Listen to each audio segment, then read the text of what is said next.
Le gouvernement Trump continue de passer au crible les contenus des musées de la Smithsonian Institution de Washington. Nous avons envoyé une lettre au groupe des musées Smithsonian.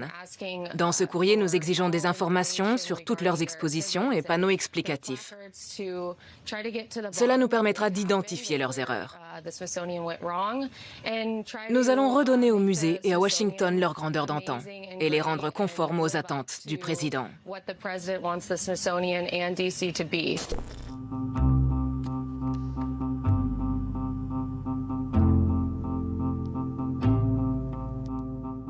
Bonjour, je m'appelle Patricia Cronin et nous voici dans mon atelier à Brooklyn. Je suis artiste et une professeure reconnue au Brooklyn College, qui fait partie de l'Université de la ville de New York. Un décret signé par Donald Trump stipule que les œuvres d'art des musées Smithsonian doivent être examinées, en particulier celles qui afficheraient une idéologie anti-américaine.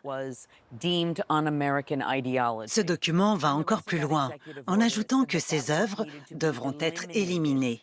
Mais qu'est-ce que ça veut dire au juste? Que compte-t-il faire de toutes ces œuvres d'art qu'il juge si choquantes et qu'il qualifie d'anti-américaines?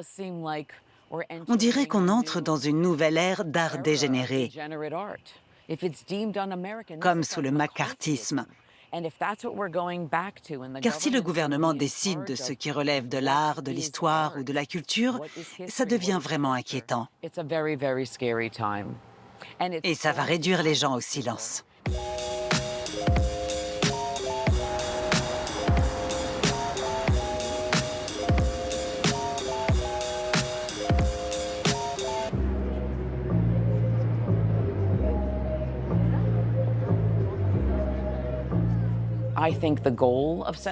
Le but de cette censure, c'est de faire taire et d'éliminer les voix qu'ils ne veulent pas entendre. Ce gouvernement refuse de nous écouter, de nous voir, et cherche à nous écarter de la vie publique. Parce que quand l'État contrôle l'éducation, la culture et l'histoire, il contrôle le présent, et donc aussi l'avenir.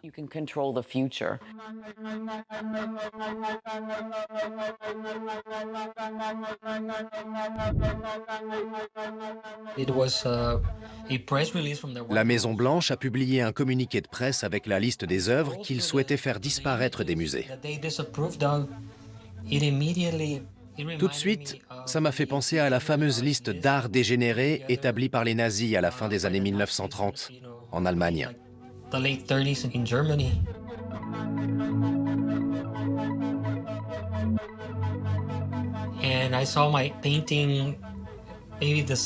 En deuxième position sur cette liste, j'ai découvert l'un de mes tableaux. Au début, j'ai été surpris, mais aussi un peu fier qu'une de mes œuvres ait été rejetée par l'administration Trump.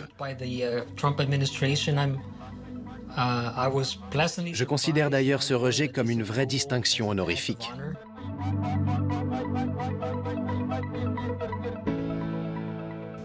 Je m'appelle Rigoberto González, je suis peintre et professeur à l'Université du Texas, vallée du Rio Grande.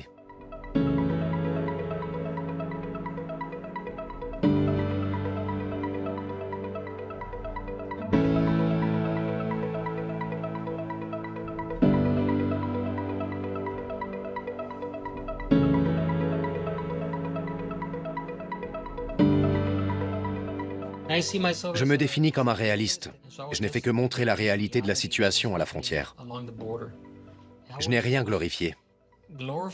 J'ai simplement montré les choses telles qu'elles sont.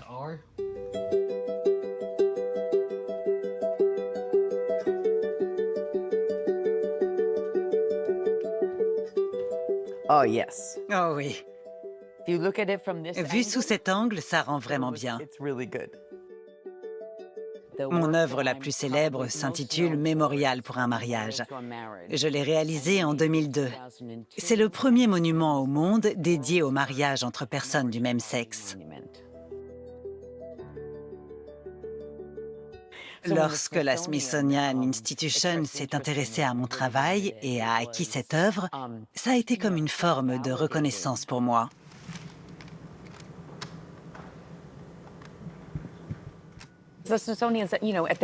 La Smithsonian Institution est au sommet de la hiérarchie des musées aux États-Unis. S'attaquer à elle revient automatiquement à intimider tous les autres établissements culturels. Plusieurs conservateurs de musées m'ont confié qu'ils ont déjà dû modifier le contenu de leurs expositions et adapter le langage utilisé pour ne pas attirer l'attention sur eux et risquer de perdre leurs subventions. Résultat, les musées renoncent aujourd'hui à exposer des œuvres antifascistes, féministes ou LGBT. J'ai peur pour moi, pour mes œuvres de la collection de la Smithsonian Institution et pour tous les autres artistes. La situation est effrayante, parce que tout ça risque d'affecter mes revenus et ma famille. Malgré tout, nous devons continuer à faire ce que nous estimons juste. Je veux montrer à mes enfants que même dans un moment comme celui-ci, il faut défendre ses convictions.